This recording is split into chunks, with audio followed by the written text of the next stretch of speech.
So yan, good evening sa ating lahat, lalong-lalo na sa mga kamarites ko dyan. So yan, isang mapagpalang gabi na naman po sa ating lahat mga kamarites. Lalong-lalo na sa mga solid na supporters ko dyan at saka sa mga solid na supporters ni Kuya Bad's Adventure. So yan mga kamarites, nagbabalik tayo dito sa bahay kasi ilang days ba ako na hindi nakapag-vlog mga kamarites kasi nung mga last 3 days mga kamarites ay nagtago po tayo. Hindi tayo nag-vlog doon sa bahay na kung saan tayo nagtago kasi para hindi tayo matuntun ng mga bandido na mga kasamahan ni Julius Adventure mga kamarites. Mahigpit kasi sa akin na pinagbili ni Kuya Bad's Adventure na wag akong mag-vlog doon sa bahay na pinagstayhan ko for 3 days ba yun. 3 days tayong nawala dito sa ating channel mga kamarites kasi bawal tayo na mag-vlog doon kasi baka matrace na naman tayo ng mga bandido, lalong-lalo na si Julius. So nakita ko pala yung video ni Julius mga kamarites. Sobrang nakakatakot, sobrang creepy niya. Diyos ko, parang gusto niya talaga na pumunta dito sa bahay ko. Gusto niyang samantalahin na wala dito si Kuya Bad's Adventure. Gusto niya na hulihin siguro ako kaya pumunta siya dito. Pero hindi naman talaga siya makapasok dito mga kamarites kasi napakalakas ng orasyon na binilin dito sa atin ni Kuya Bad's Adventure. Kaya si Julius hanggang tingin na lang siya. So nawala tayo for how many days? 3 days tayo nawala mga kamarites kasi nagtago tayo sa isang lugar na walang nakakaalam. Yung lugar na ako lang yung nakakaalam mga kamarites. So 3 days din tayong absent sa klase. So yun, na parang natanggalan tayo ng stress mga kamarites kasi si Julius walang nagawa na pasukin tong bahay ko or lusubin tong bahay ko kasi grabe yung protection na iniwan sa atin dito ni Kuya Bad's Adventure mga kamarites. Hindi siya basta-basta mapapasok ng kung sino-sino lang.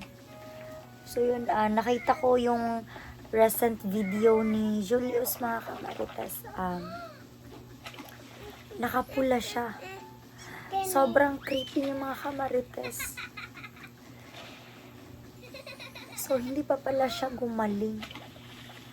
So paki-comment down below mga kamarites. Paki-comment kung ano na ba yung update niya para magkaroon din naman tayo ng information update dito sa bahay mga kamarites. Yun, nagbabalik tayo dito kasi pumunta tayo kanina sa school. 3 days tayong nawala kaya dito tayo nagbabalik. Kuya, kuha na daw yung monkey cow. Go to your kuya.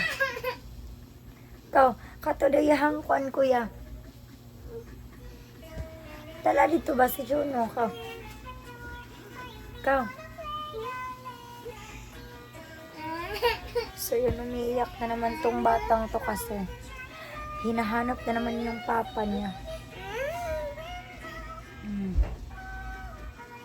Grabe nga bata ka, oy.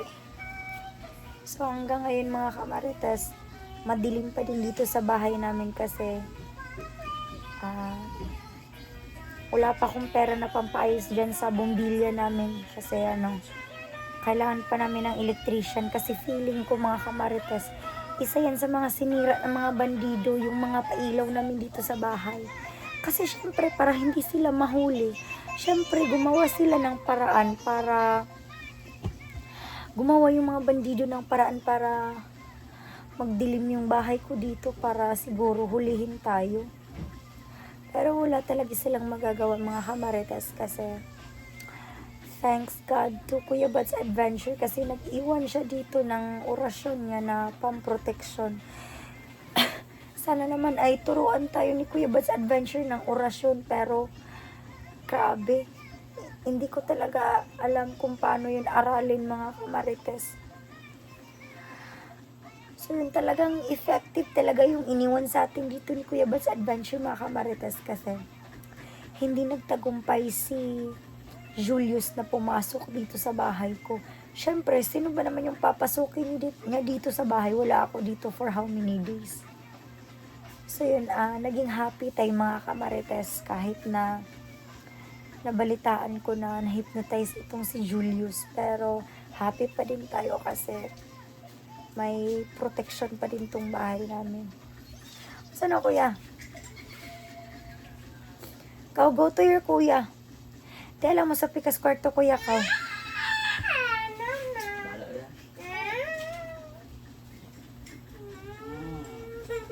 Tila magsaba. Kana ice cream si kuya, oh. Wow! Dali na ice cream si kuya. Sige, nagsaba.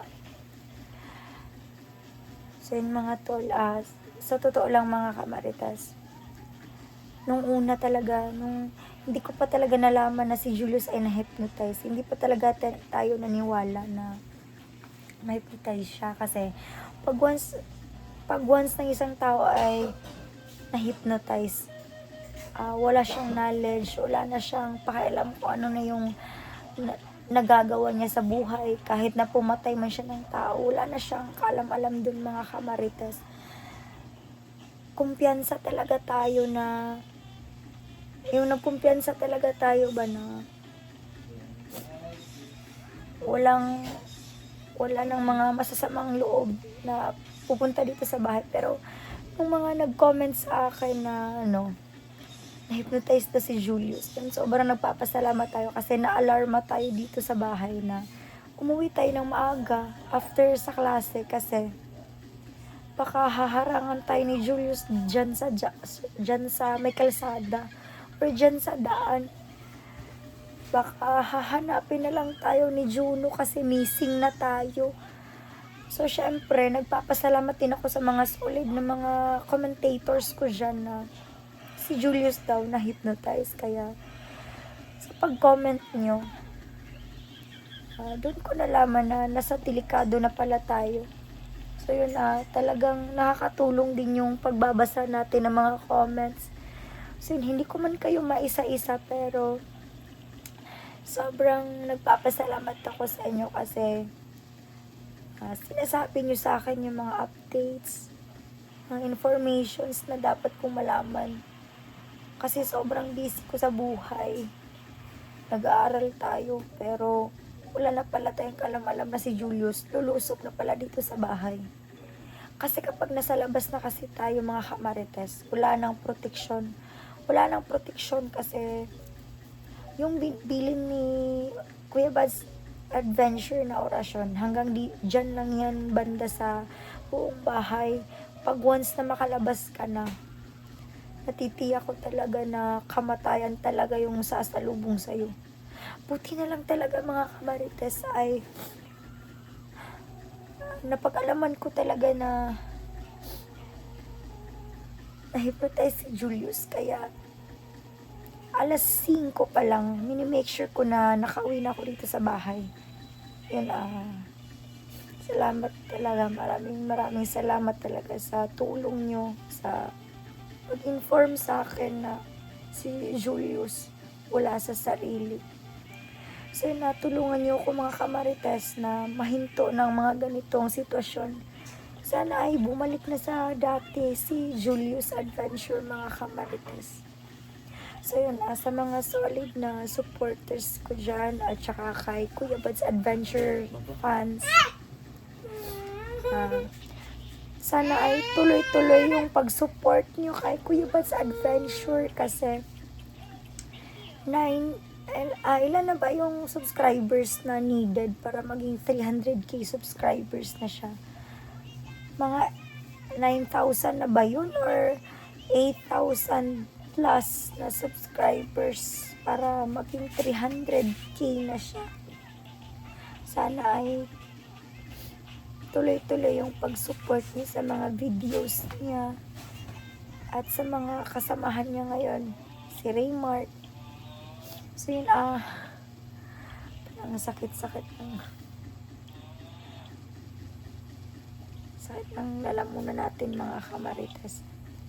So yun, dito na lang muna mga kamarites, and magbabalik tayo mamaya for more updates. Kasi need kong magmasid dyan sa labas, baka mag-attempt na naman tong si Julius na pumasok dito.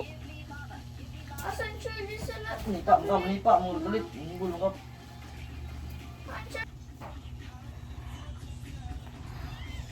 So, magpapatuloy pa din tayo sa pagmamasid mamaya mga kamarites. Baka makita to ni Julius tong video na ito. Kapag gabi na talaga mga kamarites, talagang kakabahan ka na talaga dito sa bahay namin kasi yung problema ko sa pagmumulto ng kuya ko mga kamarites, andito pa din. Hindi natatapos talaga yung problema dito sa bahay. Hindi pa ako tapos na minumulto ng kuya ko, pero etong si Julius, eto na naman yung bagong problema namin ngayon. Kasi andito lahat ng mga anak ko mga kamarites. So need ko talagang mag-ingat ngayong mga araw na ito. So hindi ako papasok tomorrow mga kamarites kasi babantayan ko si Juno. Ako na yung magbabantay sa kanya. Maging hands-on tayo tomorrow mga kamarites. Baka hindi lulusob dito si Julius ng gabi. Pero baka tomorrow morning siya dito pupunta.